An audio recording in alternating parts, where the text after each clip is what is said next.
Good afternoon, everybody. It's a great pleasure to have you all here in this last section of the International Symposium on Biological Sciences.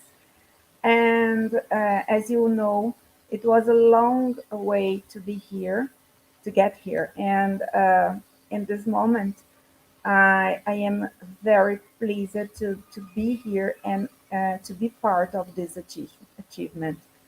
To start our next section, I will invite Dr. Carla Batista.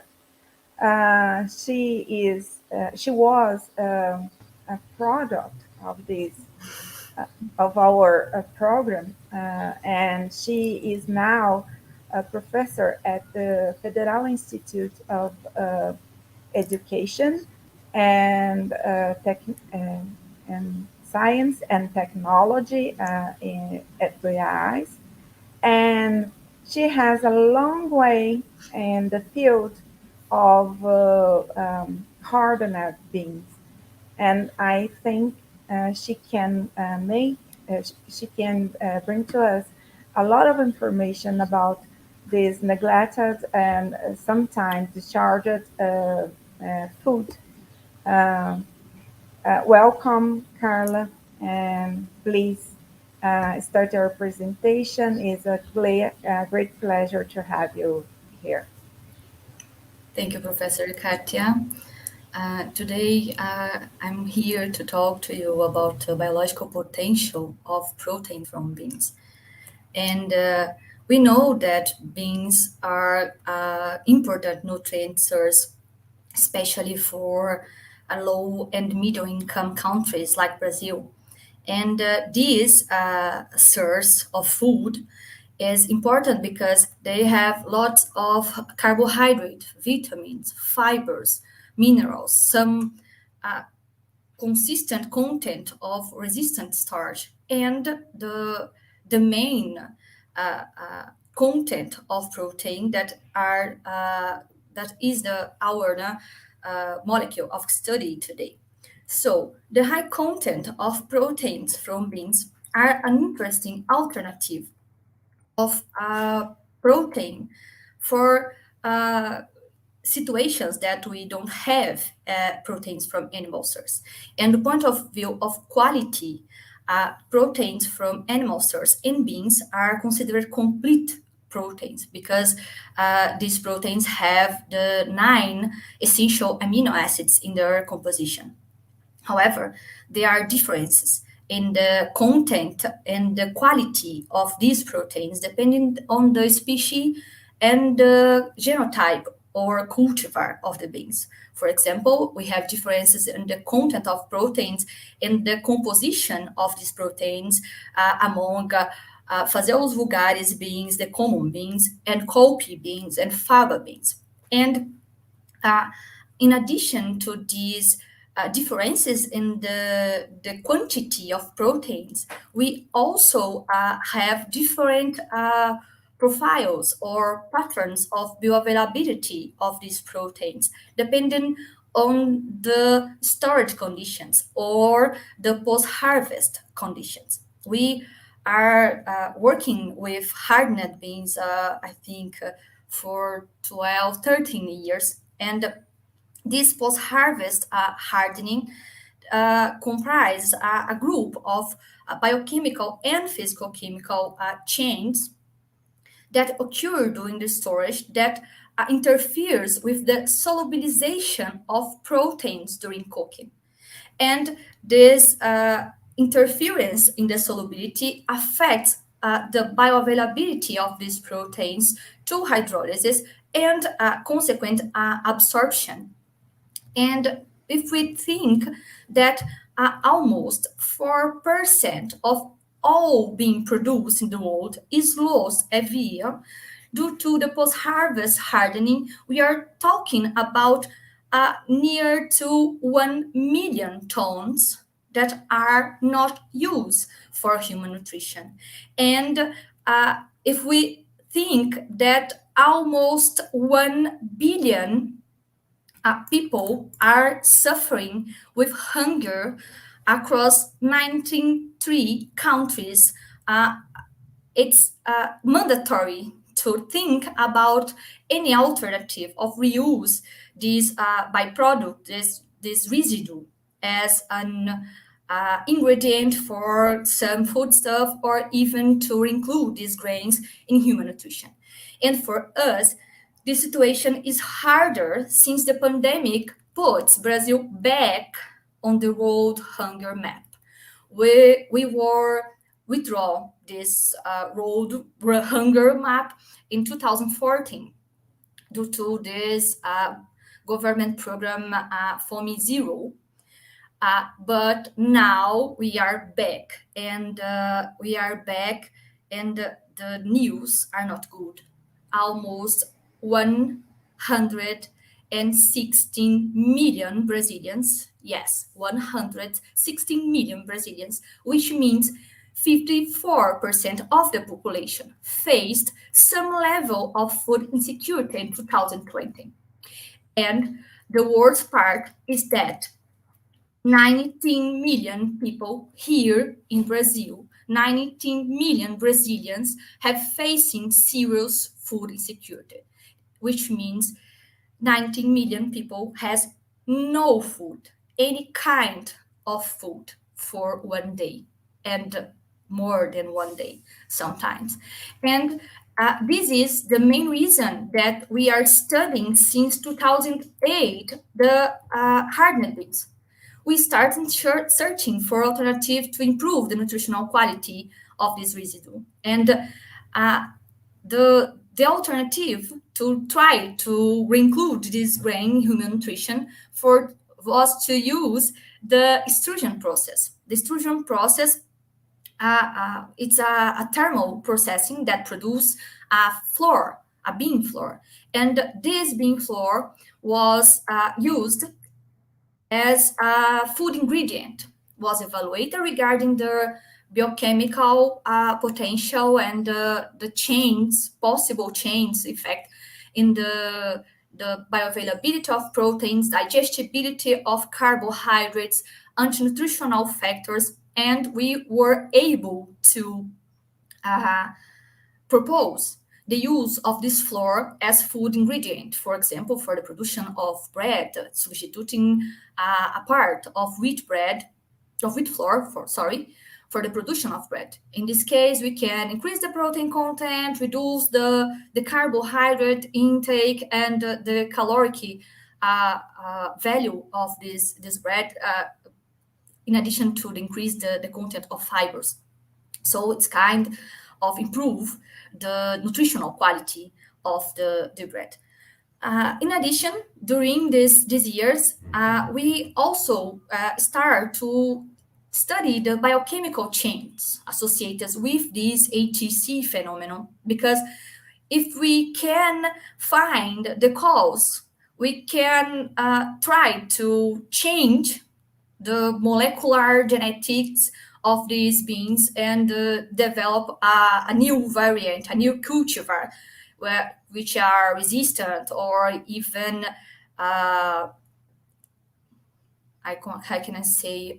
more resistant to the hardening phenomenon. That means that this grain can be stored for a longer time than 4 months until the beginning of this ATC phenomenon. So since 2014, we are focusing in the study of the biological potential of proteins and peptides from ATC beans.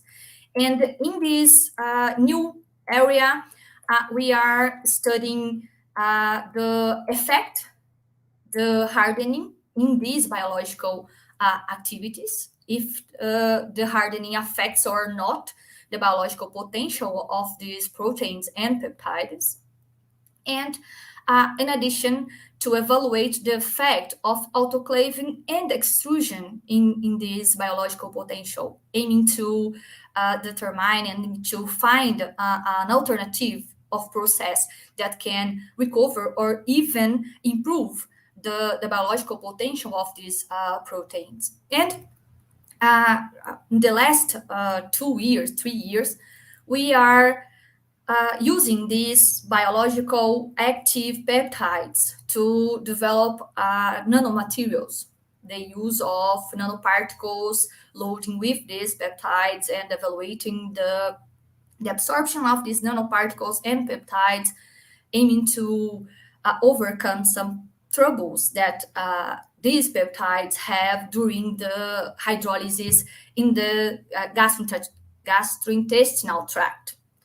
Because some of proteins and peptides with biological activity of some cultivars or species of bean had their biological potential reduced after hydrolysis, after gastric and intestinal hydrolysis. So an alternative is to use these nanoparticles and nanomaterials to deliver and protect these peptides from the gastric and intestinal hydrolysis. But today, our focus is in the biological potential of these proteins. And when we are talking biological potential, we must to understand what biological potential means. And not only for peptides, but for all kind of molecules, carbohydrates, phenolics, and proteins, even lipids, that can modulate some physiological activity in the body are considered molecules with biological or bioactive potential. In the case of peptides, we have two types of peptides. Named naturally occurring peptides that are peptides who are synthesized as peptides by the plant, serving as defense, as modulator or mediator of something or some reaction or biochemical pathway, but they are synthesized as peptides. And the name encrypted peptides. These encrypted peptides are peptides that are produced after some processing.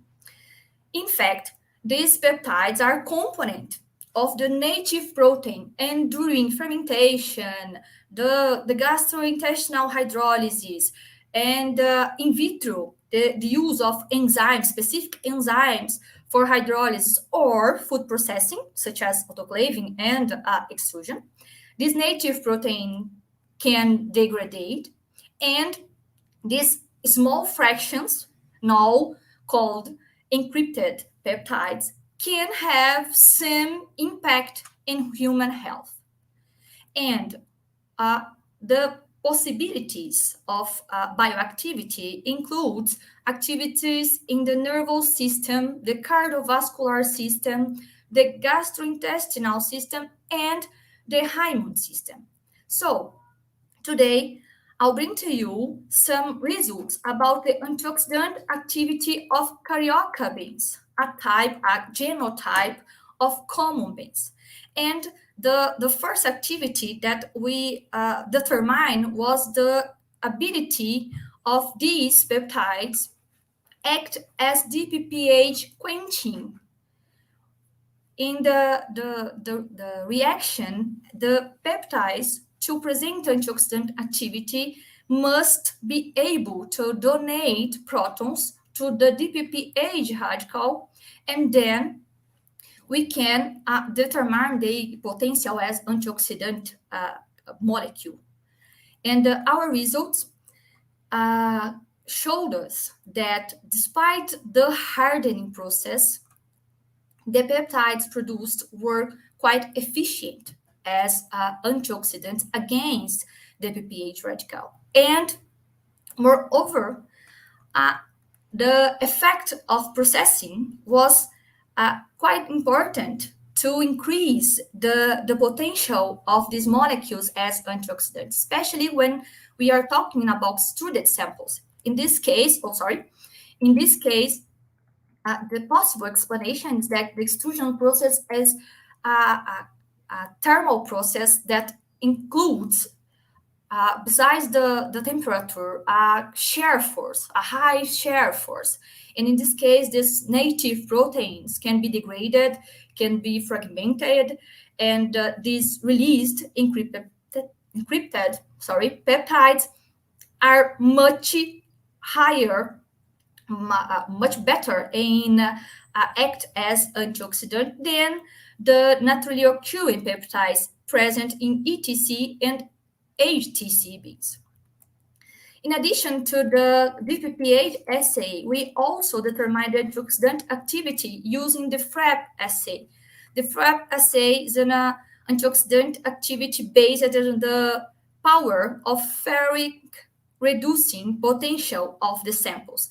And once again, the hardening process did not interfere with the biological potential of these beans. And the extrusion process was efficient, once again, in increase the antioxidant activity. In addition to the antioxidant activity, the protein fractions and peptide fractions from carioca beans were submitted to tests of vascular reactivity. And we can observe that despite the change in the profile of relaxation of peptides extracted using different extraction methods, in A, we have a low polarity extraction method, low polarity solvent. So in method A, we have more hydrophobic peptides. In method B and C, we have more hydrophilic peptides. And it's possible to observe that the hardening interferes with the ability of these two fractions, hydrophobic and hydrophilic peptides. But all the results show a relaxation, a maximal relaxation about 50%. And if we think that we are trying to prove that this food is important in the nutritional way, it's quite interesting, this 50, at least 50% in the vascular reactivity. And considering the extraction methods, we observe that for ETC, ATC, and thermally treated beans, the best performance was achieved in the more hydrophobic peptides. So we choose the peptides extracted using acetonitrile, water, and formic acid to another set of fractionation of using ultrafiltration, and verify again the vascular reactivity, aiming to determine if this vascular reactivity was potentialized in one of these fractions.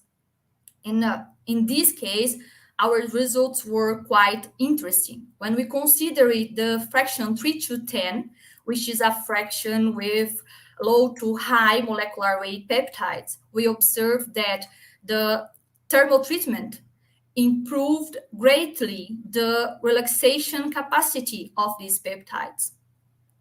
On the other hand, when we are talking about this low size fraction, we have that the fraction lower than 3, for this fraction, the thermal treatment decreased their potential as vasorelaxant molecules. This may be a result of the effect of thermal treatment that can be associated with a release of encrypted peptides in the fraction 3 to 10, and degradation of the native peptides in these small size fractions.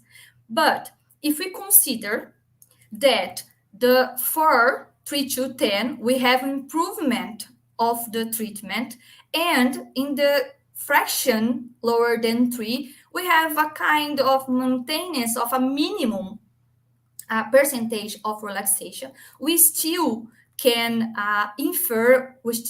conclude that these beans are quite interesting as molecules with biological potential. And the combined effect of both fractions of peptides still guarantee an excellent performance of these peptide fractions. These peptide fractions, meaning the fraction lower than 10 kilodaltons, as vasorelaxant molecules and antioxidant molecules. And what we have until now as conclusions is that the post-harvest hardening, despite the alterations that are observed in technological and functional properties of beans, did not definitely affect the bioactivity. There are some little change, sometimes better, sometimes not so good, but the bioactive potential remains present in ATC, hard to cook beans. And the most important, I think, this all results is that we can use extrusion or autoclaving as alternative treatments. And these alternative treatments can not only positively affect the biological potential of ATC beans, recovering the activity to values similar to the easy-to-cook ETC bean, or even improving the activity to values higher than the bean without the hardening. But more important than that is that these two thermal processings can be an interesting alternative to include these grains in human nutrition. Whatever you think about this, I think the best result is that we can find an alternative to inclusion of this grain in human nutrition. And what we are doing now is that evaluate the digestion of these peptides, of these protein fractions, with specific enzymes to release bioactive encrypted peptides with different composition, amino acid composition, and consequently different bioactive potential. And as I already told you, encapsulate these bioactive peptides to protect them against the proteolysis during the way they will run in the gastrointestinal tract. So this is what I have to you today. I would like to thank to the LKPU, that is the my house in UFG, and I would like to extend a little bit to invite you to the 7 summer course of PPGCB. We are we are organizing a great summer course that will start in 10 January, and the registrations are coming soon. They will start in 15th November.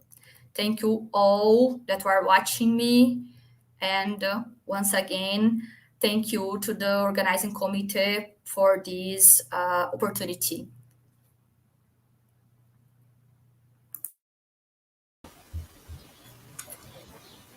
Okay, Carla. Thank you for your presentation. It was very nice to hear about your research trajectory, and I think you have a lot of other information to share with us. Um, Rafa, do you want to start to bring some questions? First of all, I would like to say congratulations to you. It's a very nice presentation with a lot of things that I would ask you. But I don't know if we have the questions in chat. I can't see anything in the chat. I think that is me. But so I can start. Carla, you are working with a set of peptides, and so are you intending to see which one has antioxidant activity or vascular relaxation activity? Are you planning to see which one is responsible by this activity in the end?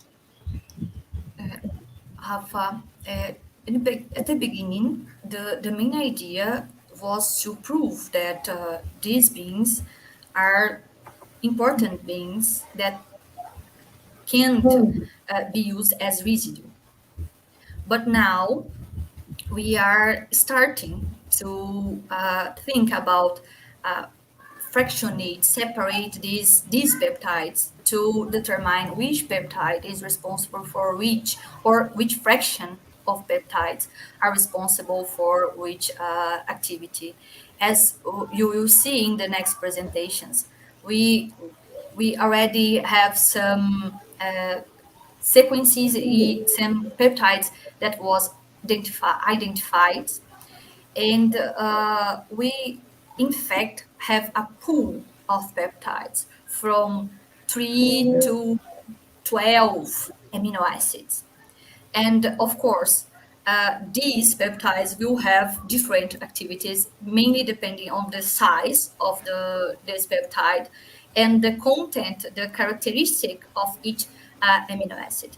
But I think the main objective in the beginning was just prove that, okay, hard to cook beans are food, are important beans as food.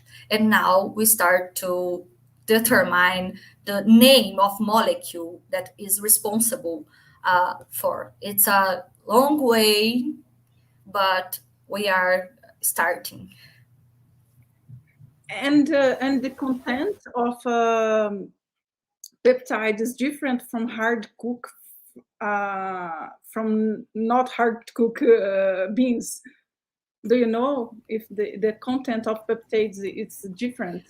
It's different. The question that still it's still signing my head is that yes, it's annoying me, is that the hardening difficults the solubilization of proteins. So sometimes we have a low content of proteins in hard to cook beans. Depending on the cultivar, we can reduce from 10 to 15 to 20% the total protein extracted. And I know that there are 20% of protein that are in the seed, but we can't extract these proteins. We extract them and then we re-extract, and still there is some proteins that are complexed with carbohydrate and lipids that are not able to be extracted. And this impacts in all process of quantification, because the percentage is similar.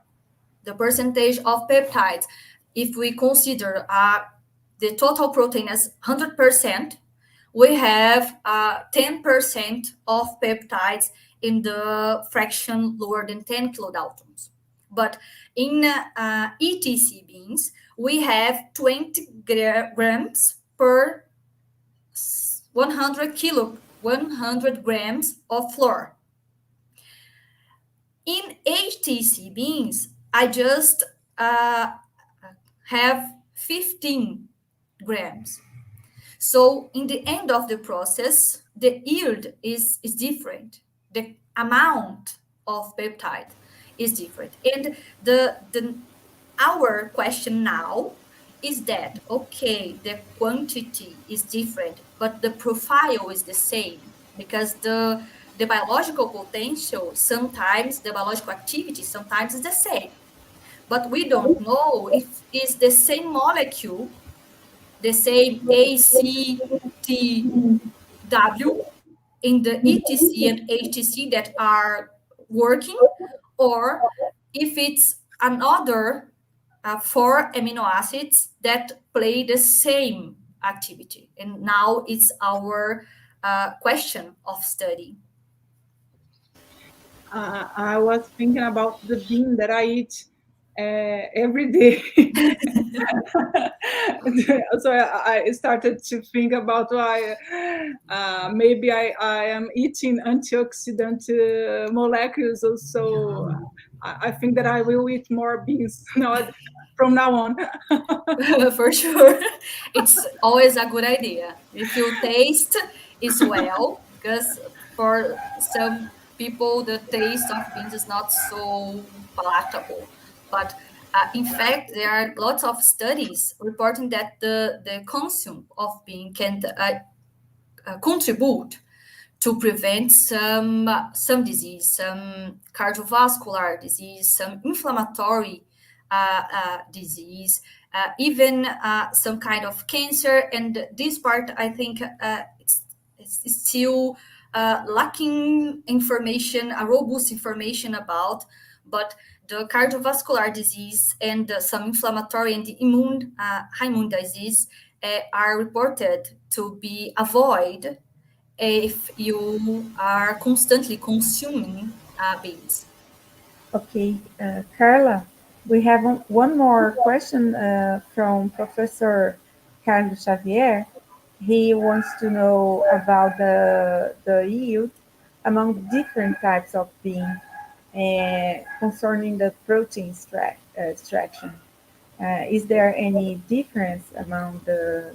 Yes, what we have now is that when we are working with this low polarity medium of extraction, acetonitrile, water, and formic acid, the ability or the yield of protein extraction is the lowest. I think we can extract 20% in the alkaline solution, and we just extract 10%, 7% with the, or even lower, 5 to 7% when we use the acetonitrile, formic acid, and water. Because we know that the most content of protein of the beans are hydrophilic proteins. And we just use this low polarity medium of extraction because this is a specific extraction medium, extraction solvent to extract peptides, because peptides are more easy to solubilize in this solvent. But despite this low content, the biological potential of this fraction is much higher than the other two. Okay, so thank you very much for your nice presentation, Carla.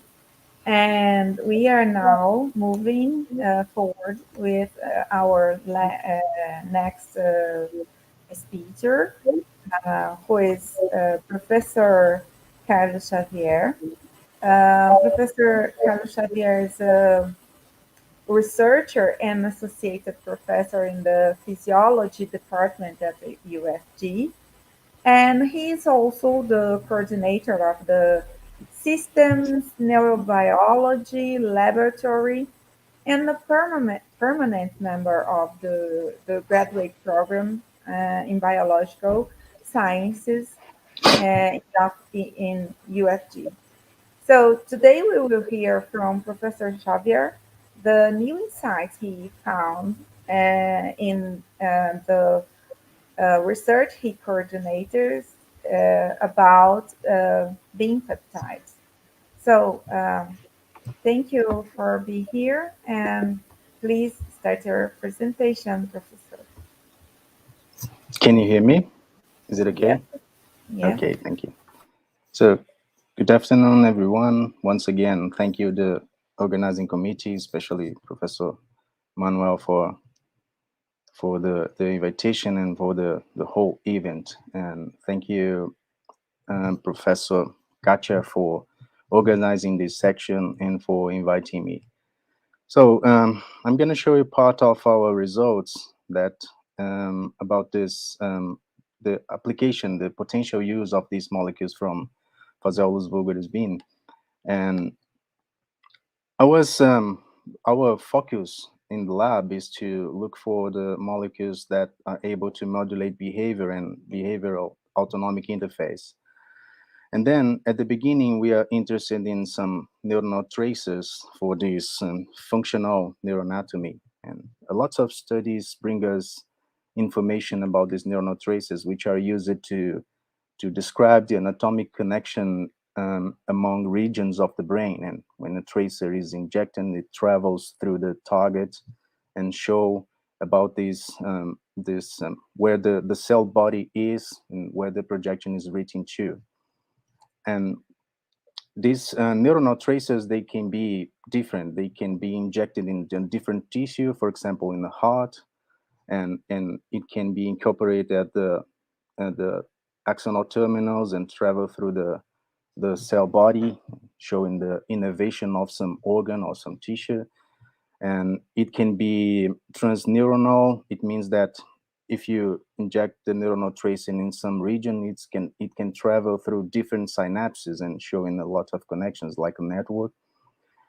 Or it could be monosynaptic or transsynaptic, showing just one projection or multiple projections. And it can also be anterograde or retrograde. It means that if it's anterograde, it will show the projection from where it's coming and where it's going to. And retrograde will be the inverse situation. So seminal students in 80s from Professor Ter Horst and great team showed that aleucoglutenin from Phaseolus vulgaris is a very efficient neuronal tracer. And these studies was performed in Netherlands, and it was a groundbreaking technique cutting science edge, because from these studies, it was possible to know the connections in the brains of different experimental models, and giving some clues to the studies in humans and neurosurgery, and a lot of intervention that were possible just after the employing this technique. So it was in Netherlands. At the same time, in California, USA, the research group of Dr. Charles Gerfen and Paul Sochenko, they also showed the same thing, and they showing the Phaseolus vulgaris leucoglutenin as a very interesting, a very efficient neuronal tracers. And this group in special studies a lot of connections of the brain with different organs using this multiple neuronal traces to reveal the autonomic innovation of different systems. So following on from these studies, there were thousands of other studies showing that this technique would be employed to answer different questions, and this review in special shows a part of this history. So if this leucoglutenin from Phaseolus vulgaris has some tropism for the neurotissue, it means that it is able to be incorporated at the axonal terminals, and it is able to travel through the neurons. There would be the possibility that this molecule will reveal something about the autonomic effects, behavioral effects, neuroendocrine effects, and if there is some interference in the function performed by this bean molecule, it will be able to modify these different systems, especially the joint of these effects would modulate physiological functions. And in hypothesis, if these molecules would be able to modulate physiological functions, they would be also able to display some therapeutic potential.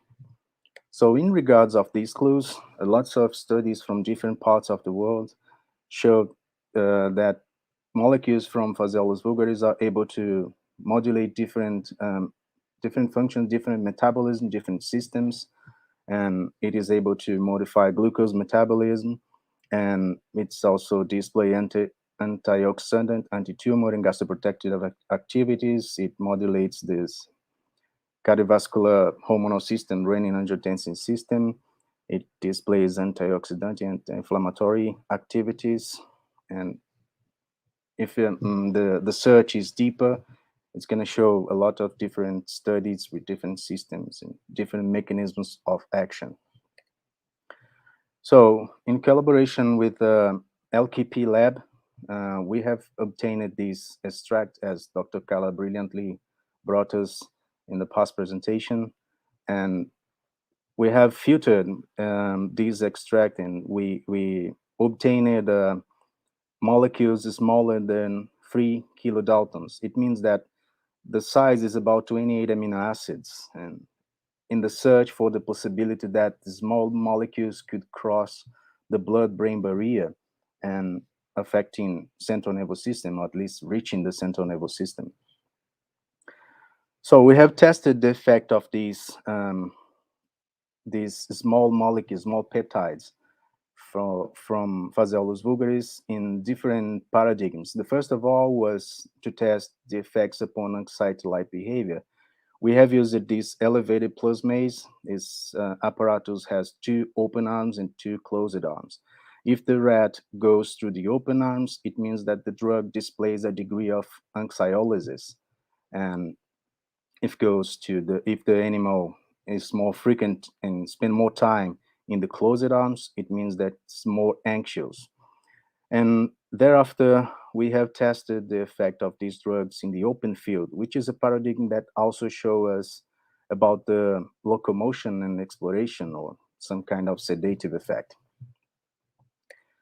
So we have observed that these graphs show us the data which is possible to arise from this elevated plasmase paradigm. And it shows that different doses of this PV3, which is a Phaseolus Vulgaris extract, it is able to provoke anxiolysis,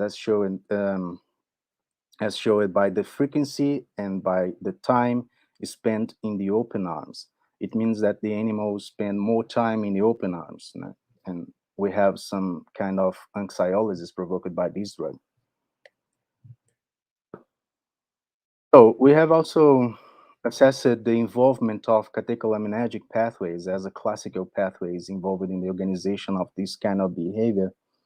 And we found that the inhibition of this catecholaminergic synthesis from the tyrosine pathways was able to revert or to block the anxiolysis provoked by PV3, by these peptides from Phaseolus vulgaris, and then showing the involvement of this catecholaminergic path in the anxiolysis evoked by this pool of peptide.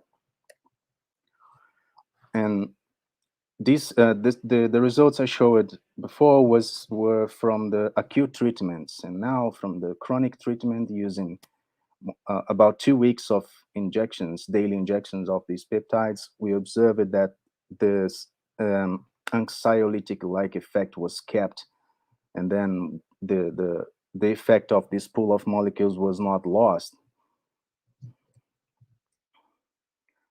And about the locomotion exploration, or a possible sedative effect or affection into the locomotion and exploration, we observed that these peptides were able to increase the number of crossings. It means that it affects the way the animal is exploring and is moving, and did not display any kind of sedative effect. And also in this open field paradigm, we have observed that the catecholaminergic pathways are indeed involved in this effects of PV3 on locomotion, since the inhibition of these catecholaminergic pathways reverted the effect evoked by the PV3 in the number of crossings in the motion of the animal in order to explore the apparatus. So, conversely found for the acute treatment, the chronic treatment with PV3 does not affect the locomotion. So the frequency, the number of crossings in the squares inside the field was not different between the vehicle treated and PV3 treated groups. So the next test was to assess the potential of this pool of peptides on the depressive-like behaviors. For this, we have used this forced swim test, which is a model of unescapable stress. And when the animal give up to live, it's displaying depressive-like behavior. So the immobility time increases. And when a drug interferes with this immobility time, it means that this drug is antidepressant. So we found that the PV3 reduced the immobility time. It means that it displays antidepressant effects, and these effects were reverted by the co-treatment, concomitant treatment with this inhibitor of the catecholaminergic pathways.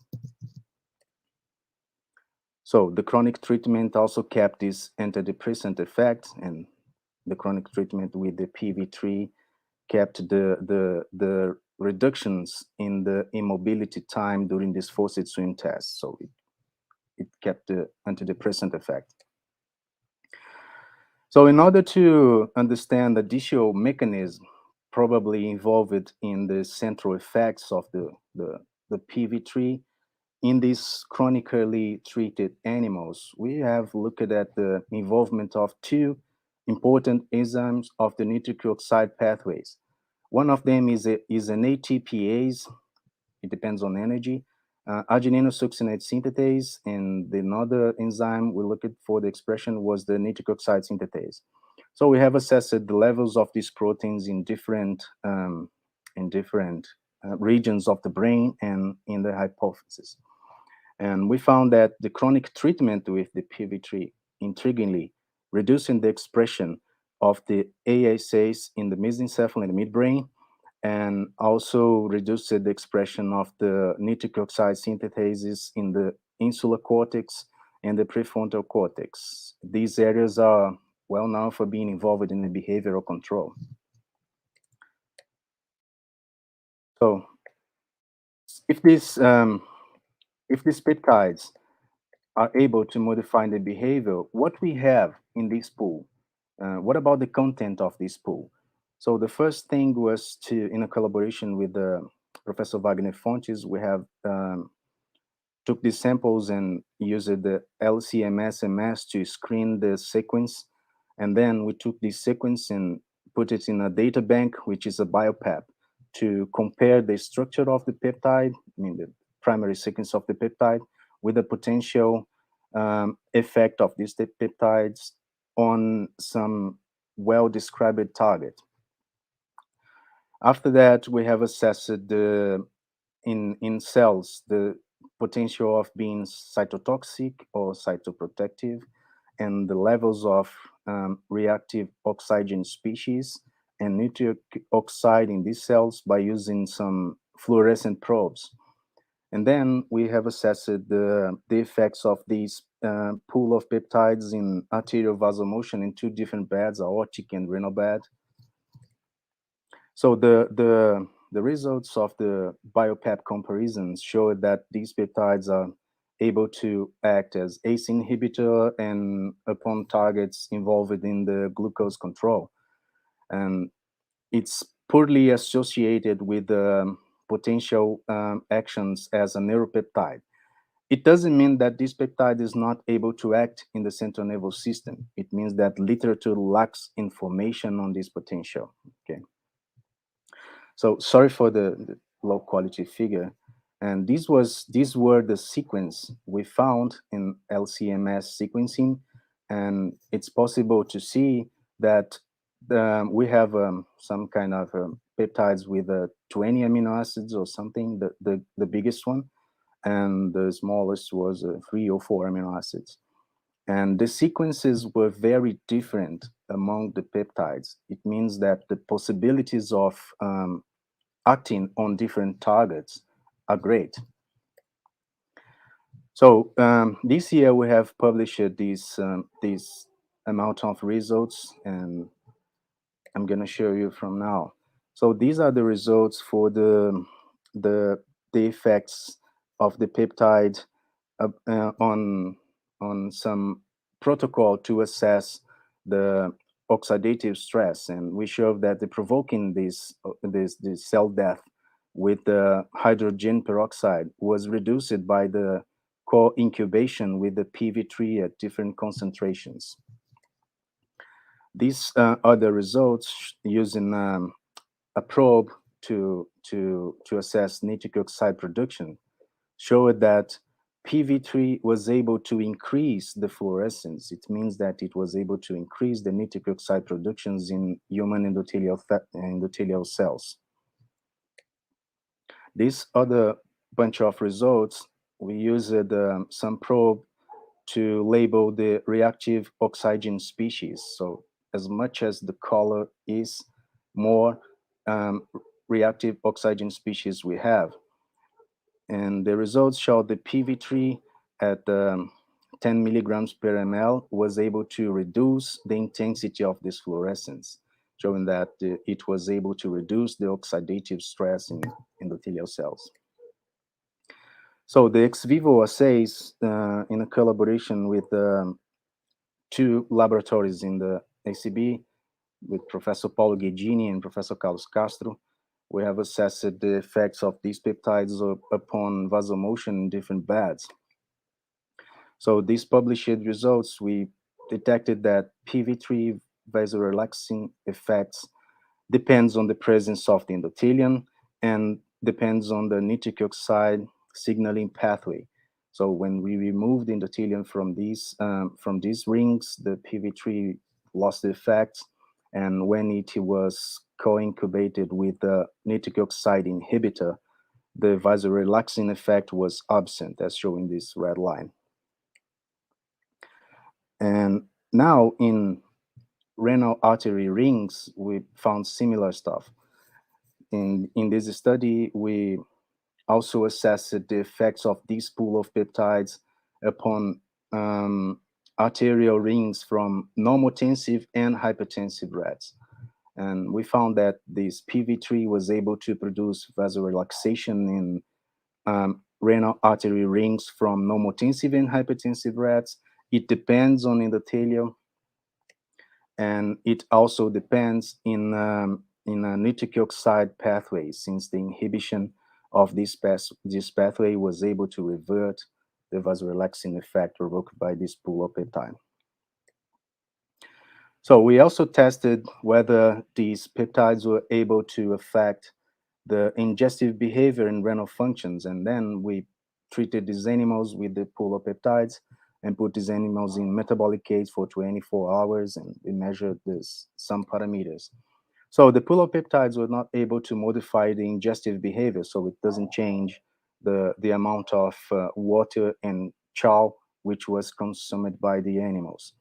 However, the PV3 at these doses were able to increase the natriuresis in SHR, which means that a potential effect of being natriuretic and diuretic. So it also increased the loss of potassium in urine of hypertensive animals.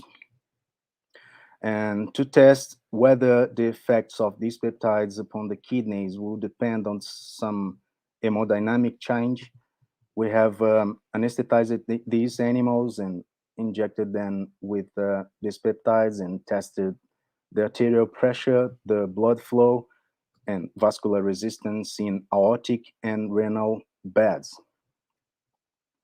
So these graphs show us in blue the results in normotensive rats, and in red the results in hypertensive rats. So we found that this peptide was able to reduce the arterial pressure and in 2 doses, in normotensive rats and in hypertensive rats. Intriguingly, in hypertensive rats, the range of the effect was about 50%. So it is very potent. We don't know if it's long-lasting, but it's very potent.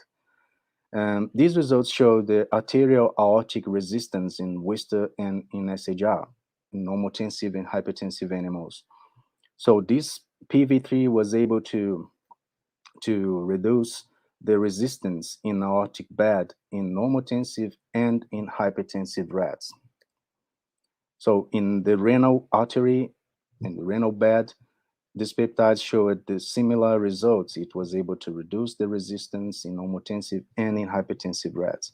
It means that this kidney bed, this vascular bed, gets more blood flow, less resistance to be perfused. So in the last set of experiments, we have tested the renoprotective effect of PV3 against the consequence of kidney ischemia reperfusion.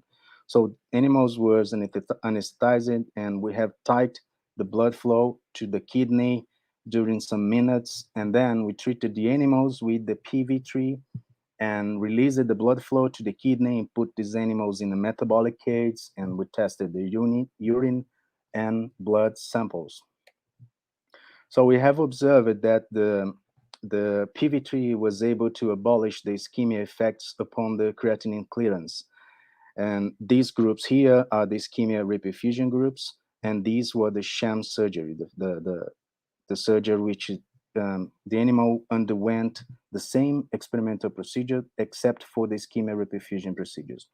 So the treatment with PV3 normalized the levels of creatinine in ischemia reperfusion kidneys. It means that it was able to recover the capacity of the kidney to be perfused and restored the glomerular filtration rate.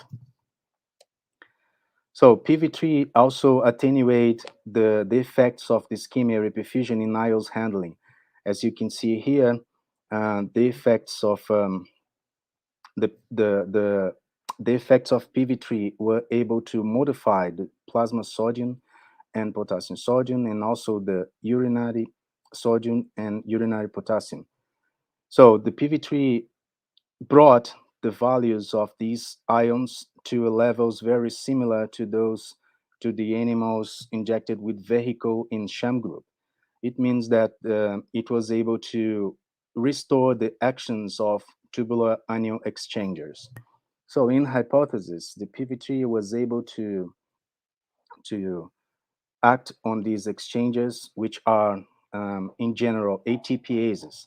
So the energy for these ATPases was reduced by the ischemia reperfusion, and the PV3 was able to recover the availability of ATP to perform this ion handling at the tubular level.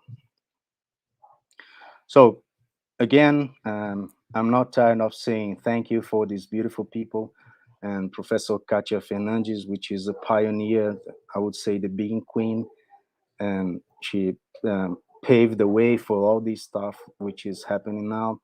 Also, Dr. Carla Batista, which is part of this brilliant group, and my team in lab, Juliana Ribeiro, Julie Carvalho, and Daniel Graziani, Professor Wagner Fontes from UNB, and all the financial agencies. Thank you.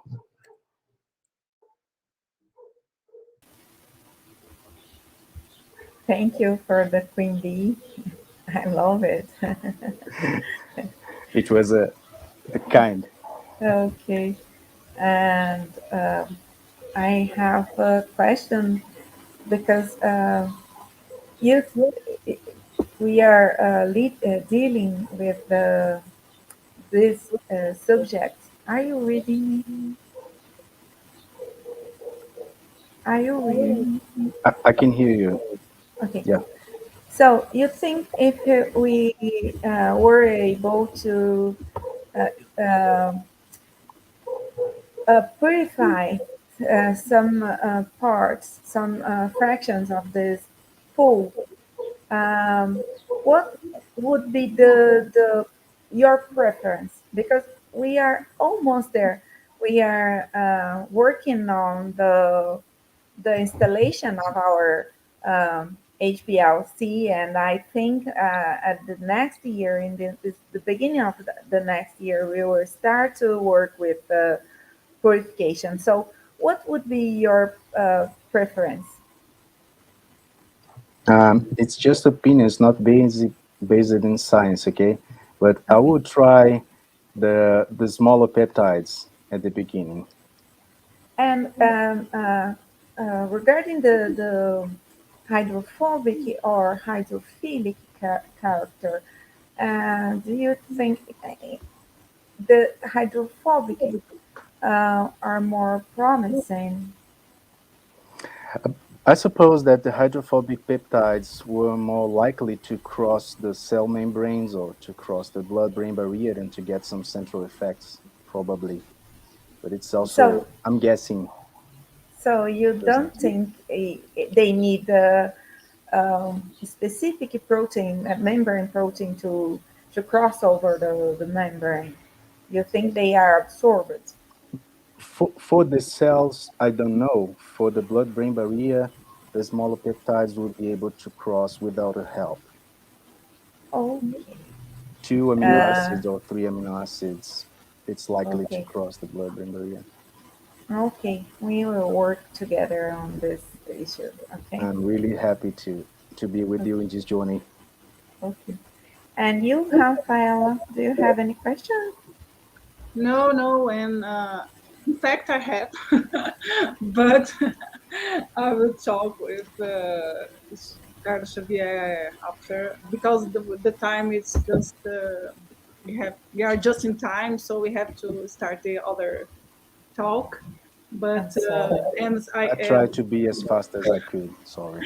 okay, it was very nice, the Carlos, and I have a lot of things to ask you. So if I start, I will not stop. So it's better we talk later. This would be a good subject for a coffee. Okay, Yes, you're welcome. I think this is a good subject for a barbecue. yeah. Better. I am inviting. Barbecue is long lasting than a coffee. I agree with Yes. you. Okay. Okay. Thank you. So thank you very much for your nice presentation, and I just found a lot of news in your presentation. I didn't know the things of these behavioral stuff, or and neither the cell confocal experiments I didn't solve. So it was very nice to hear, and Yeah, these are the I think pandemic side effects. Sorry. exactly we are working along. But I think we will. We need to join all the stuffs we have together, and who knows, write a big. I don't. It isn't a revision, but a set of data we have separately and joined together, and who knows what doors we will open after this examine of all the stuff we know. Okay, so this is an Thank you. invitation for you also, Rafaela, to come with us in this journey. Okay, so thank you, Carlos, very much. You are my best collaborator with Fernanda and Carla, and I am very happy to have you. You Okay. know I love LKP team. Thank you. Okay, thank you.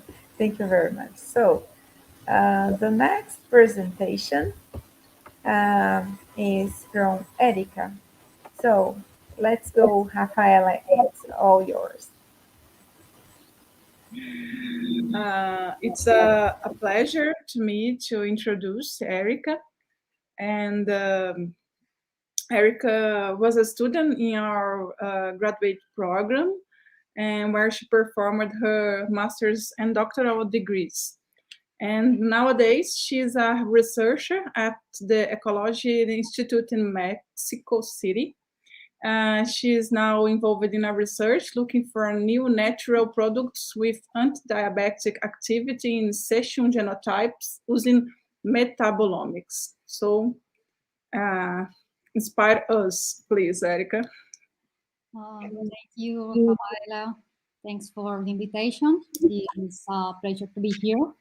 And today I am going to present you the work titled Anti-Hyperglycemic and Hypoglycemic Activity of Natural Occurring Peptides, Protein Hydrolysates from easy to cook and hard to cook beans.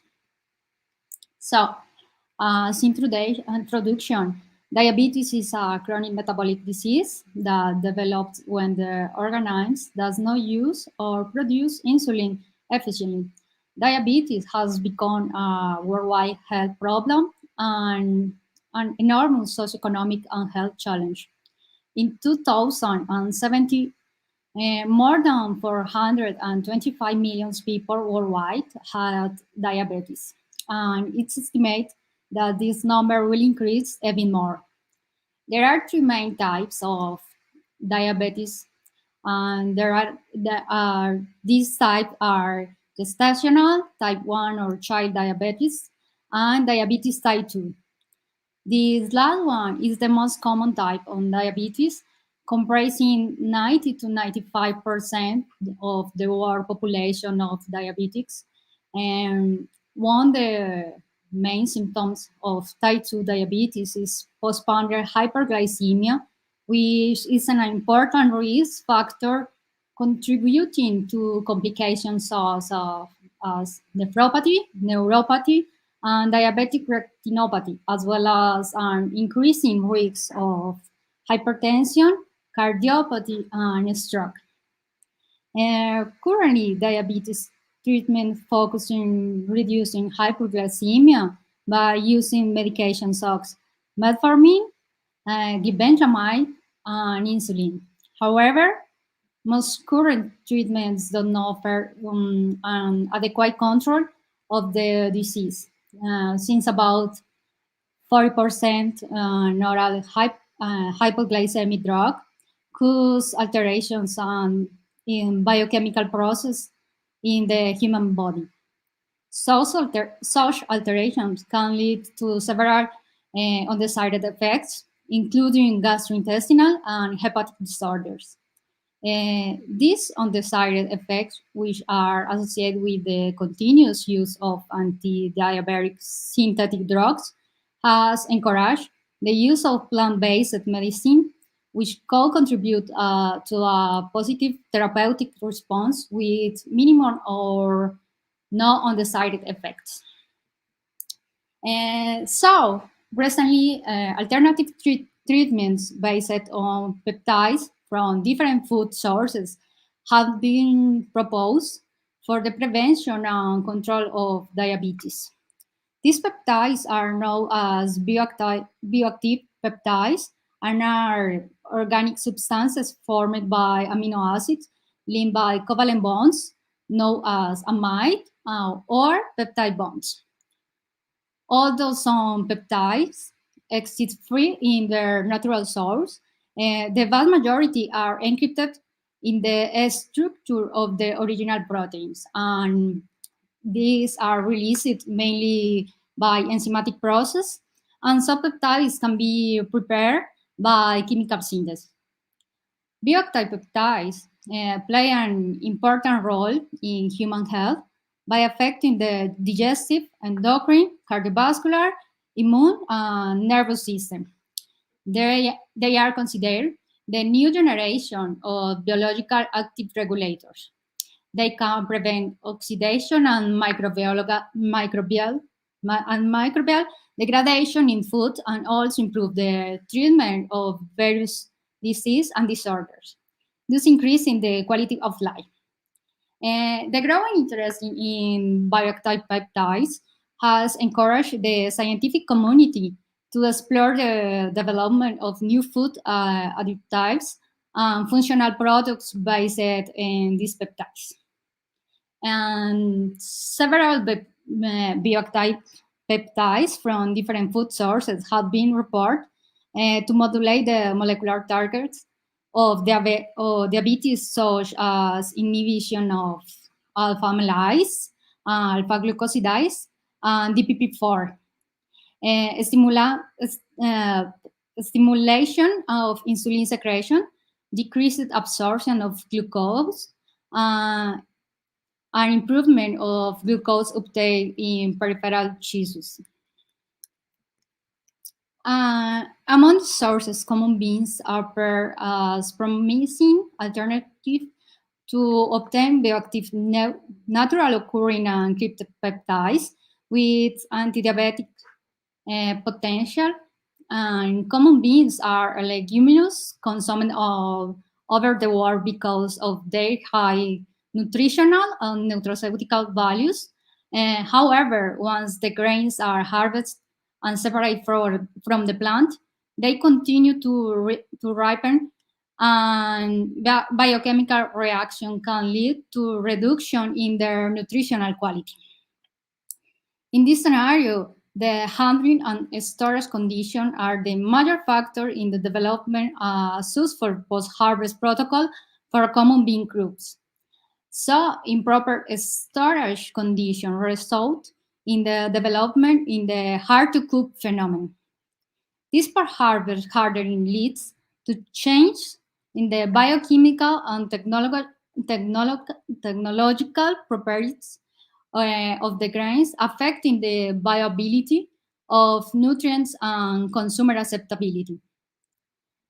To cite this change, the biological activities of proteins and peptides of hard-to-cook beans are still promising.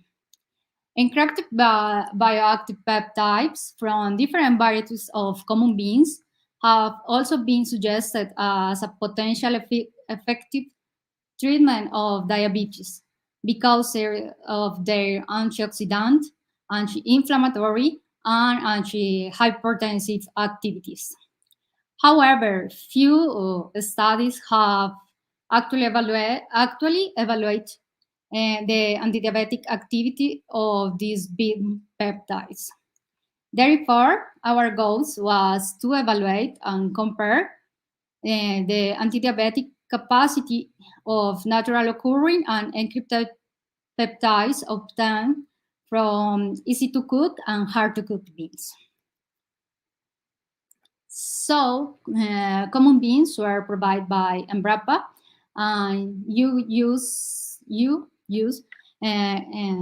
easy to cook beans and hard to cook beans. To determine the hardening process interferes with the bioactivity on the protein hydrolysates and natural occurring peptides from these beans. And the protein extraction was performed by mixing flour with water, followed by pH adjusting to 8 using sodium hydroxide. The mixture was incubated for 1 hour at 35 degrees Celsius under stirring. After that, the system was centrifugated and the precipitate were extracted under identical conditions to maximize the extraction rate. The protein content was determined using the cubic protein assay kit and to evaluate the anti-hyperglycemic and hypoglycemic activities of the encrypted peptides. The extract proteins were submitted to simulate gastrointestinal digestion by using sequential hydrolysis with pepsin and pancreatin. Then the hydrolyzed and non-hydrolyzed beans proteins were fractionated through ultrafiltration. We can see this flow chart, the different natural occurring and it hydrolyzed fraction obtained. The efficiency of the bean proteins and peptide fraction to act as alpha amylase and alpha glucosidase inhibitors was evaluated following the methodology described by Mojica, and in the alpha amylase inhibitory assays, we use enzyme from porcine pancreas, a starch solution as substrate, acarbose as positive control, and in the alpha glucosidase inhibitory assays, we use enzyme from Saccharomyces paranitrophenol substrate, and a carbose as positive control. The both results were expressed as percentage of inhibition. So, considering that the best in vivo biological effects have been reported with small molecules, only the fraction with molecular weight lower than 10 kilodalton were used to evaluate their in vivo activity. Then, the evaluation of anti-hyperglycemic activity of the peptide fraction was performed by using male wizard rats of 10 to 14 weeks of age. The rats were maintained on a 12-hour LiDAR cycle under a controlled temperature with ad libitum access to food and water. Animals were acclimatized in the experimental room for 1 week prior to the test procedures. Anti-hyperglycemic activity was measured using a starch tolerance test on 18 groups of 5 animals age. A positive control using a starch and a carbose, a negative control using only a starch, 8 groups using a starch and the different peptide fraction at a concentration of 0.5 milligrams per kilogram, and 8 groups using a starch and the peptide fraction concentration of 5 milligrams per kilogram. To estimate glucose levels, blood samples were drawn from the tail veins of rats at 0, 15, 30, 6, and 120 minutes after the treatment administration. And 1 drop of blood was used for the glucose determination using a blood glucometer. And the evaluation of hypoglycemic activity was done on male ICR mice of 4 to 6 weeks of age. Mice were also acclimatized for 1 week prior to the test procedures. Hypoglycemic activity was measured on 19 groups of 5 animals through the intraperitoneal starch tolerance test. 1 group received only a starch and served as negative control, and another group corresponded to the treatment with insulin and served as positive control. Another group received a standard hypoglycemic drug, glibenclamide, and served as second positive control. 8 groups correspond to the treatment with the peptide fraction, a dose of 1 milligram per kilogram, and 8 groups correspond to treatment with the peptide fraction at a dose of 5 milligrams per kilogram. Blood glucose level were measured in the same way as above. So, the alpha-amylase inhibitory activity of natural occurring proteins of peptides from ETC and hard-to-cook beans was quite different, with the highest values being observed in natural occurring fraction from hard-to-cook beans, namely those of 3 to 10 and less than 3 kilodalton. These results can be explained by the biochemical and physiochemical change occurring during hardening, that lead to an increase in enzyme inhibitors, especially those acting in protease and amylolytic enzymes. However, despite the lower inhibition effect of the natural occurring peptides from easy-to-cook beans, results show that they had the same potential that acarbose, with an alpha amylase inhibition around 30%. After the hydrolysis with pepsin and pancreatin, the inhibitory activity of hydrolysates from hard-to-cook beans was significantly reduced.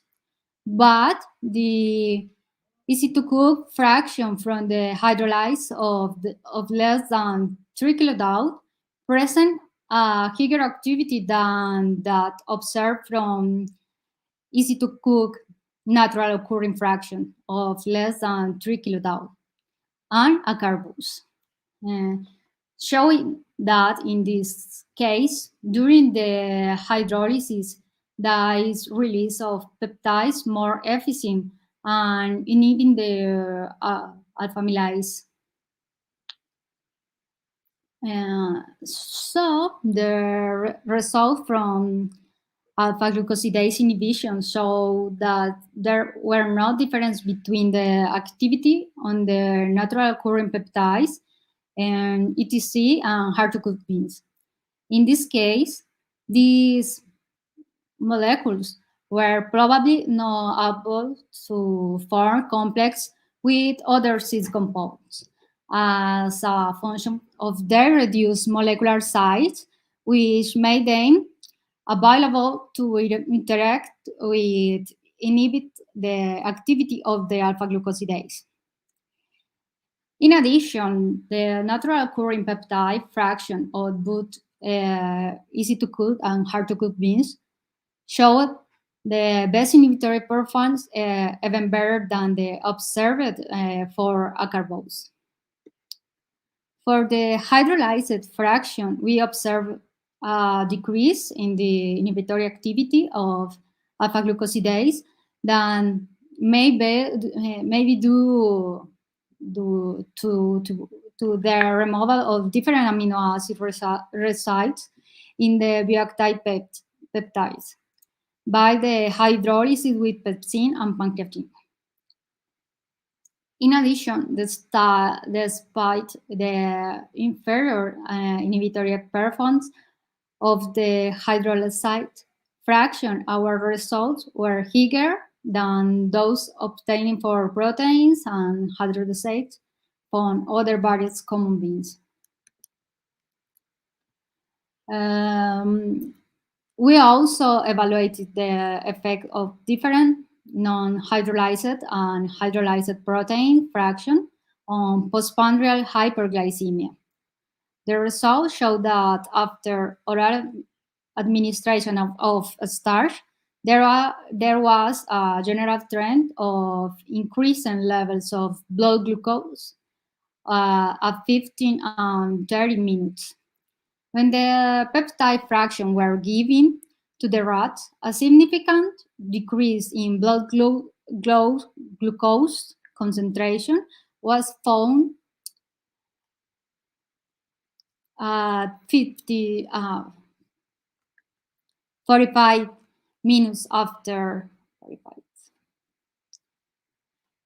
minutes after start feeding. These results were similar to those observed by other research who also demonstrate that the fraction with a lower molecular weight, lower than 1 kilodalton, had the best performance in decreasing the glucose levels in normoglycemic animals. It's important to note that there were no difference in the antihyperglycemic potential for the natural occurring fraction of 3 to 10 kilodalton from both ETC and hard-to-cook, indicating that hardening did not affect the ability of this fraction to reduce glucose levels.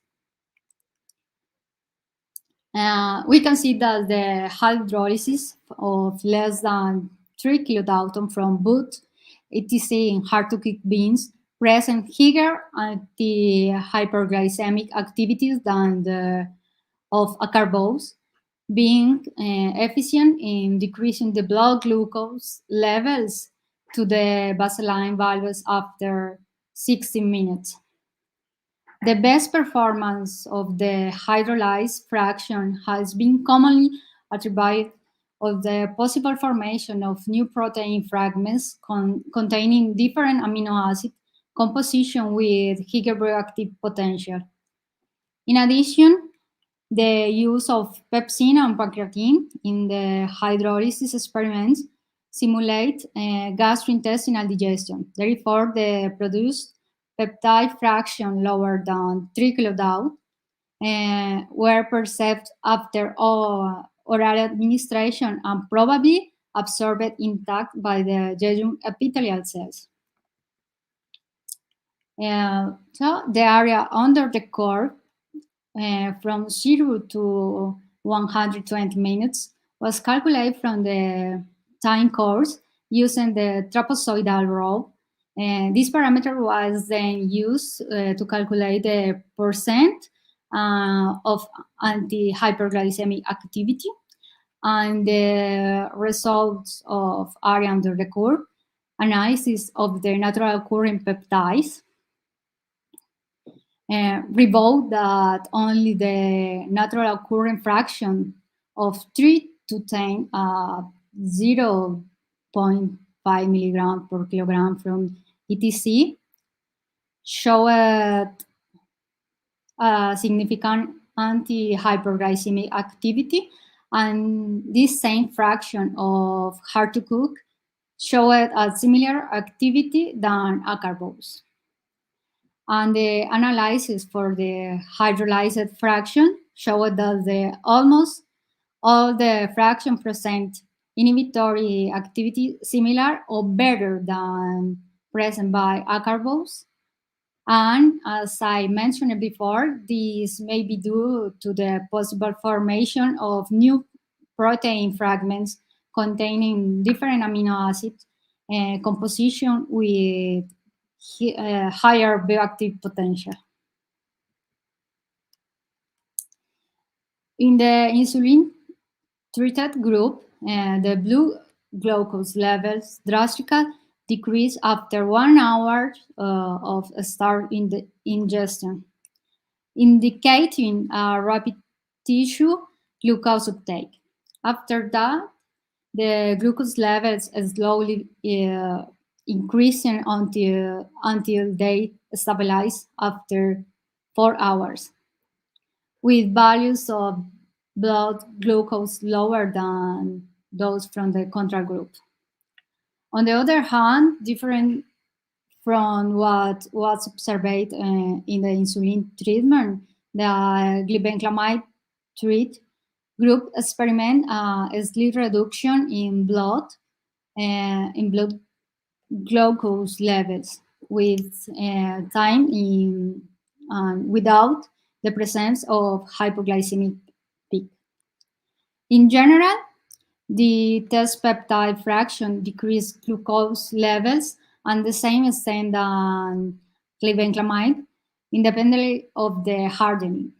The test doses also decreased the blood glucose levels to near normal after 6 hours.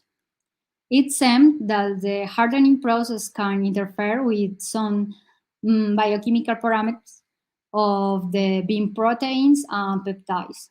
However, when these molecules are absorbed, they are able to exert hypoglycemic activity by increasing the cellular uptake of glucose.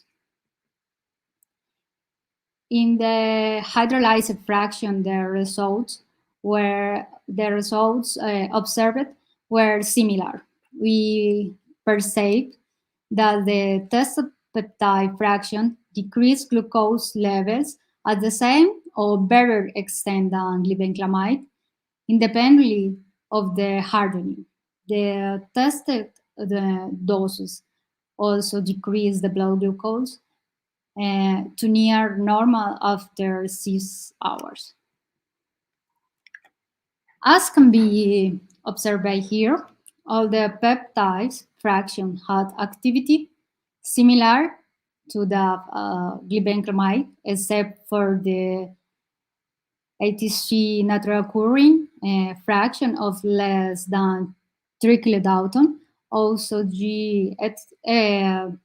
ETC natural occurring fraction of 3 to 10 kilodalton, and the same ones of hard to cook had a similar activity on that of insulin. Considering the hydrolyzed fraction, the easy to call hydrolyzed fraction of 3 to 10 kilodalton showed hypoglycemic activity similar to the observed for insulin.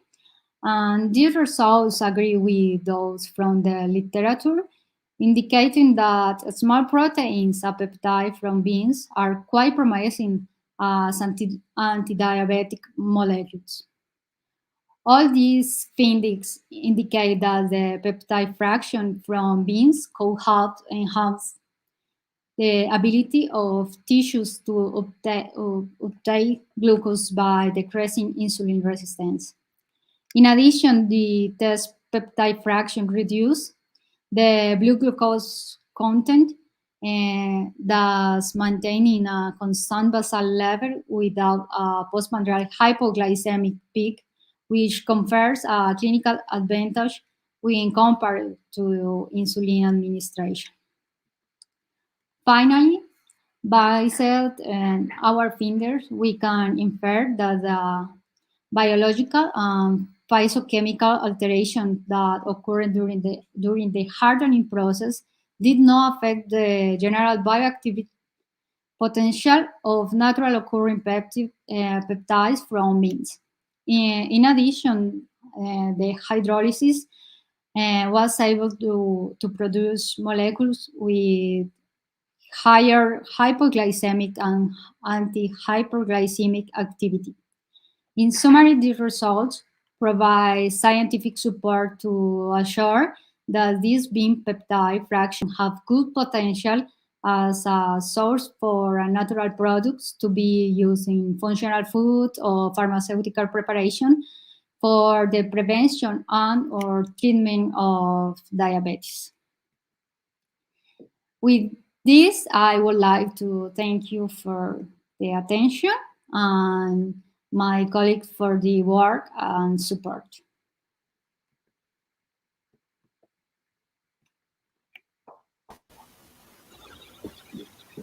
Congratulations, Erika, for your talk. It was very interesting.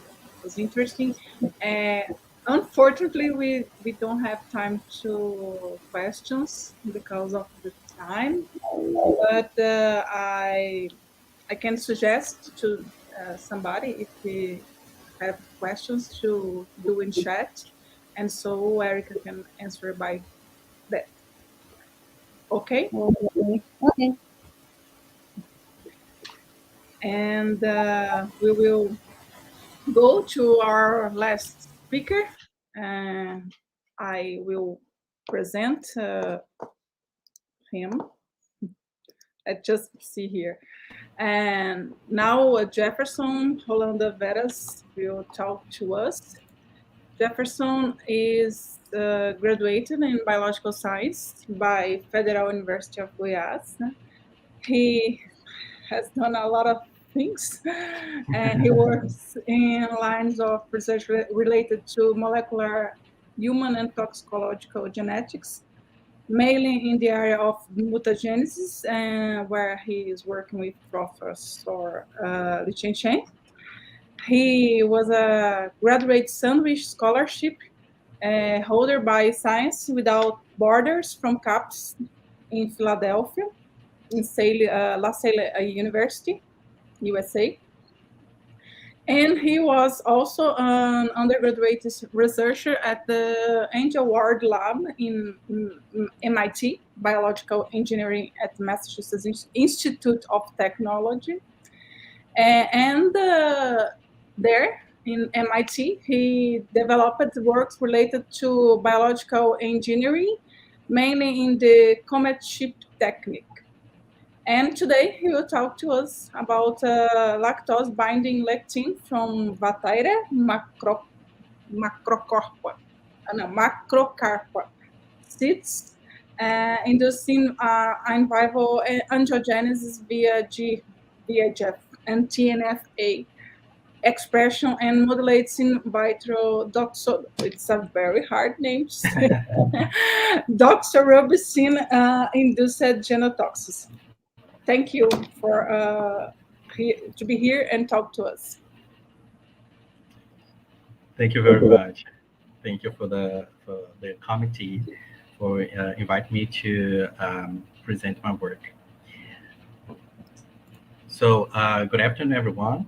It's almost good evening. So my name is Jefferson. I am a first-year master's student in the graduate program Biological Science at the Federal University of Goiás. And my advisor is Dr. Li Xinxin. My co-advisor is Claudine Souza Teixeira. And today I'm going to talk about the results that I have obtained so far in my master project. So Professor Raphaela already have mentioned the title of my research, so I can go on. So lectins are proteins that specifically recognize and bind to carbohydrates without modifying their structure. They are widely distributed in nature and can be found in many types of organisms, such as viruses, bacteria, fungi, and also in other complex organisms. Because of this binding and interaction with carbohydrates, they act as mediators in several biological processes, such as cell-cell recognition, inflammatory mechanisms, and host pathogen interaction. And because of these interesting biological activities reported, they have been extensively studied and they present a great therapeutic potential. If we think about lectins of plant orange, we can mention the species Vataira macrocarpa, popularly known as Angelim do Cerrado, Amargoso, and this species is widely distributed in Cerrado and Northeast regions. And in the seeds of this plant, there is a lectin named VML that specifically binds to galactose and N-acetyl galactose residues. Previous studies analyzing the biological activities of this lectin have reported that VML was able to interact with target glycans present in tumor cells to elicit pro-inflammatory responses and activate macrophages in rats.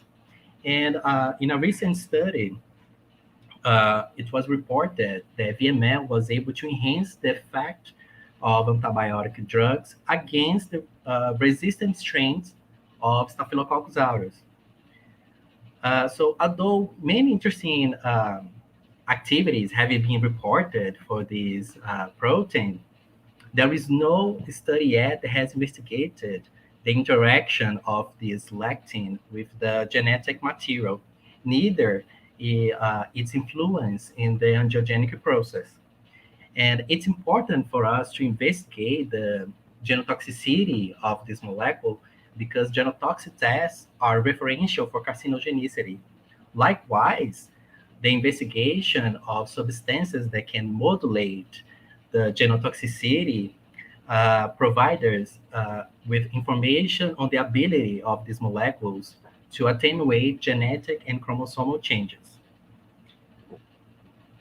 So considering the importance of this lectin, VML, and its promising pharmacological properties, we decided to investigate the cytotoxic, genotoxic, and antigenotoxic effect of this lectin in human lymphocytes using the tripe and blue exclusion assay and also the comet chip assay.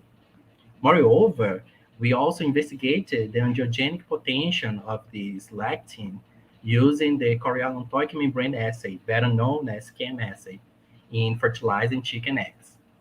Both in vitro and in vivo studies were approved by the ethics committee authorities. The seeds were collected in the state of Maranhão, and the protein purification was made through affinity chromatography. And the final fraction was tested by SDS page, as we can see in the figure on the right, especially the B panel. There we can see the molecular weight of the 3 chains of this protein. To obtain the lymphocyte culture, we collected blood samples from donors, and then with the samples, we proceeded with a series of centrifugation process, and then we obtained a buff coat layer where we can find the lymphocytes. Then we took this layer, we proceeded with further centrifugation process to really isolate the lymphocytes, and then we incubated at 37 degrees Celsius for 24 hours. After this period, we were able to use the cells for the cytotoxic assessment and for the comet chip assay as well. For the cytotoxic assessment, we treated the lymphocytes with 8 different concentrations of DML. And after the treatment with the cells and the components, the substance that we are assessing, we incubated for 3 hours. We then counted the viable cells, and we used the data to establish the viability curve. I would like to state that the statistical analysis that is used for this assay and also for all the tests that was performed, and I'm going to show in this presentation, was analyzed by one-way ANOVA. To evaluate the genotoxic effect and also the anti-genotoxicity, we used the comet chip assay. The comet chip assay basically is a high-throughput version of the traditional comet assay, which is used to analyze and quantify DNA strand breaks that represent DNA damage. Basically, we pour out a molten agarose upon a gel bond film. So instead of using slides to prepare this gel, we are using a gel bond film.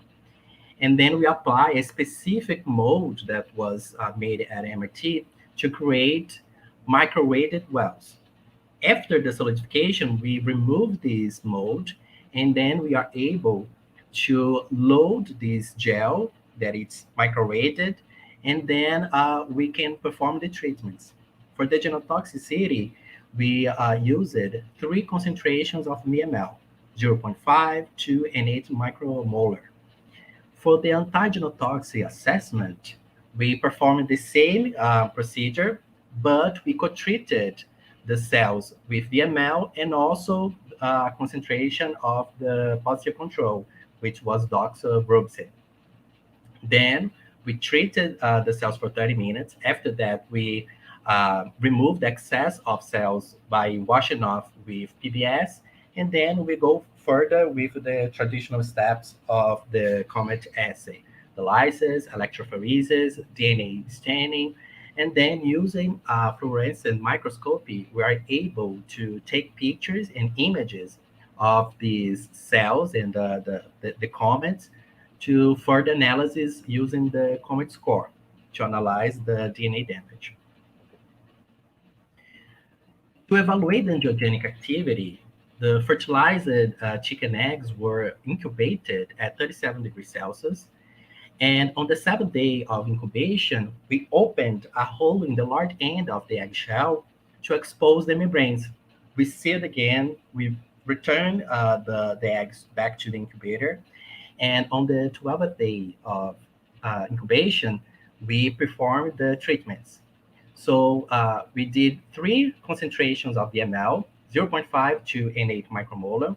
We included a group that induces angiogenesis, which was the substance, the oil lotion, Dersani. And then we also included an inhibitor of angiogenesis, which was dexamethasone. As we were obtaining the results, we decided to include another group, another treatment to evaluate the angiogenesis, which was a co-treatment of the highest concentration of VML, 8 micromolar, co-treated with 0.1 molar of lactose. After 72 hours of treatment, we euthanized the embryos, removed the membranes, and with the membranes, we were able to do 3 approaches of analysis: an imaging, histological, and an immunohistochemical analysis. Basically, the image analysis was made using two softwares. We used the ImageJ software to determine the percentage of vascularized area compared to the total area that we selected. And using the AngioQuant software, we were able to analyze another parameters regarding to the angiogenesis process and also to the characteristics of these new vascularized web.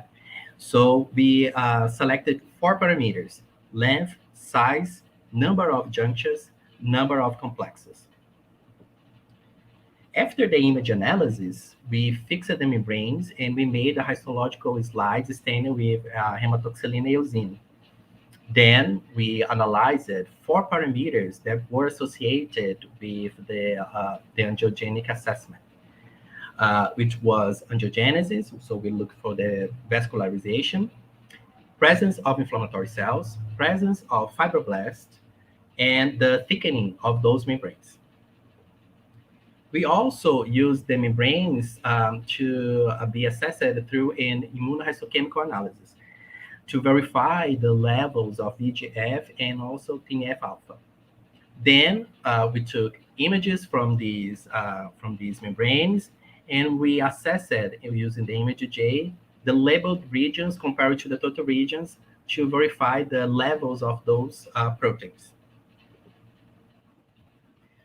So the results showed that VML was cytotoxic in a concentration-dependent manner. As we can see that as we increase the concentration of this lectin, we can see also a decrease in the cell viability.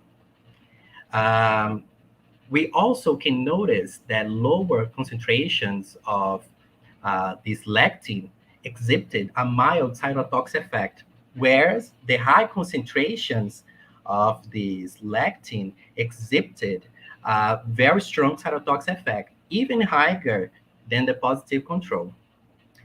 It is known that the affinity of lectins for carbohydrates on the cell surface is important to unleash growth or inhibitory signals. Particularly for lymphocytes, these signals either stimulate proliferation or apoptosis. Thus, this cytotoxic effect that we are observing here could be related to VML's sugar-binding properties that is increasing these inhibitory signals in the lymphocytes, as we can see better in the higher concentrations. And from this curve, we decided to select for the other assessments in the common chip assay and also in the Angiogenic assay, the concentrations of 0.5, 2, and 8 micromolar. The results of the common chip assay show us that first in the genotoxicity, as we can see here, that only the highest concentration of 8 micromolar was able to increase the number of the DNA in tail. So just the concentration of 8 was genotoxic.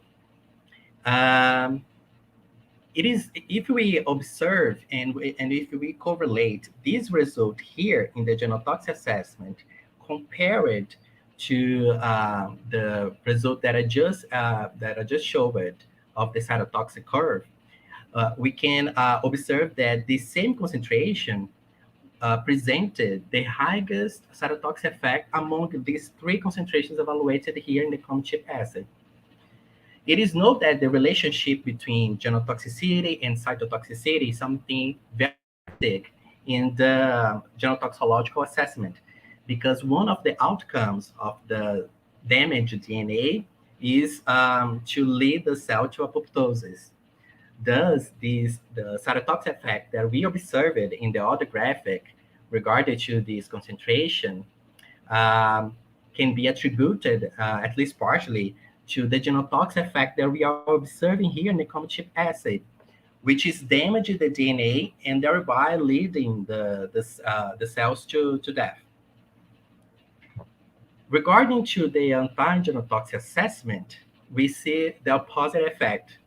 We can see now that lower concentrations, 0.5 and 2, were able to significantly reduce the damage induced by doxorubicin, so showing anti-genotoxic effect, but the highest concentration didn't present anti-genotoxic effect. So we know that doxorubicin is a chemotherapeutic drug that acts by intercalating the DNA strands. So it disturbs the proper function of topoisomerase 2, and consequently, it will lead to DNA breaks and lead to apoptosis of the cell. Studies that have been investigating the decrease in doxorubicin activity have associated this decrease in the activity with an increase of cellular flux of doxorubicin metabolites. And it was mainly made through the action of glycoproteins. And so taking this information in consideration, we can infer that the anti-genotoxic effect that we can see here in lower concentrations of VML probably was due to an enhancement of the effect or the action of these glycoproteins made by VML, which is increasing the cellular flux of doxorubicin, then preventing these metabolites to harm the DNA and cause DNA damage.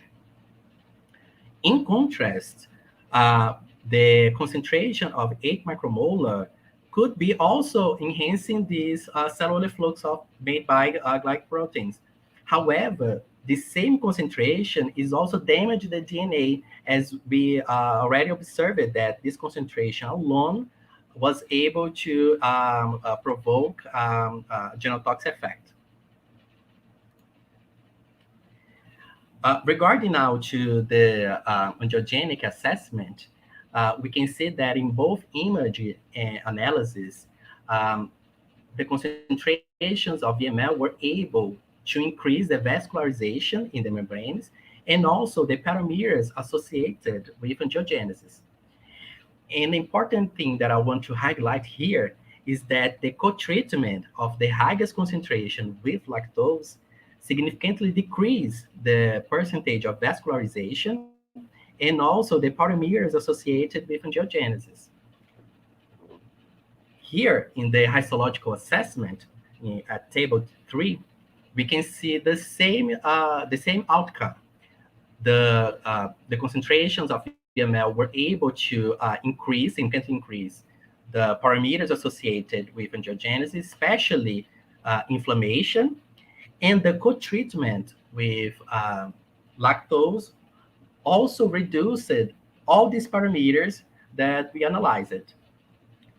If you look down in the bottom part, the two graphics related to the immunohistochemical detection, we can see that for VEGF, the concentrations of 2 and 8 were able to significantly increase the levels of this protein, and the co-treatment with lactose significantly reduced the levels of VEGF to levels similar to the negative control.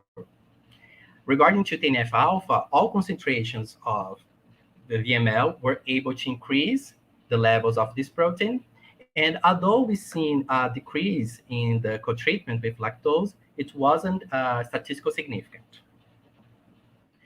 So all the results showed a strong activity of these, strong angiogenic activity of this protein, and also an increase in all the parameters associated with angiogenesis, especially inflammation. And also, I would like to highlight that co-treatment provoked a decrease in the angiogenic effect of VML.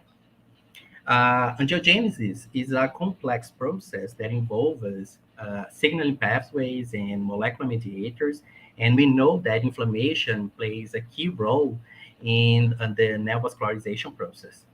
In a study of Alencar and co-workers, it was reported that pro-inflammatory activity of VML could induce the neutrophil migration. And also in the same study, the pro-inflammatory activity was partially lost when it was co-treated with galactose.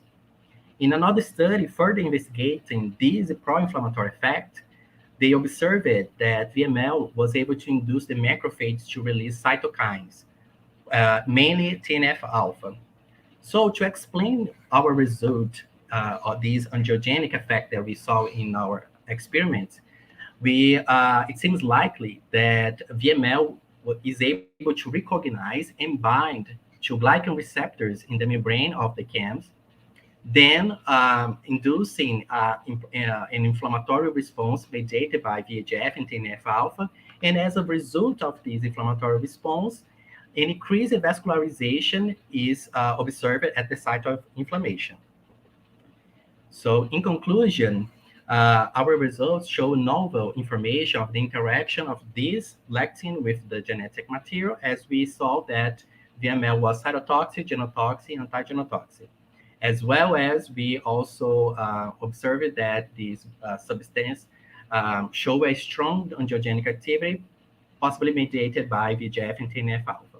We propose that protein-carbohydrate interactions between VML and the glycans on the cell membrane possibly are the major mechanism involved in the activities that we have seen. So partnerships and cooperations are essential in research, and I'm very grateful for all the institutions and people that were involved in this research. I would like to thank my master program, the PPGCB, the Federal University of Goiás, and I would like to give a special thanks to my advisor, Dr. Li Shen, my co-advisor, Dr. Claudine Souza Teixeira, to Dr. Clever Gomes Cardoso from our university that helped me a lot in the histological immunohistochemical experiments. And finally, to Dr. Bevi Georg from Massachusetts Institute of Technology for helping us to establish the comet chip assay in our lab. And thank you all for the attention. This is the end of my presentation. Thank you for your talk, Jefferson. It was very nice. And I'm sorry, but we do not have time to questions. But we have to. I think that we can talk later with other means by mail or other means. We can connect each other to do these questions. So now I have to tell you that we are going to another link to the closing ceremony. And so we will wait for all of you there in the link that we have in the chat. So I see you in the next section.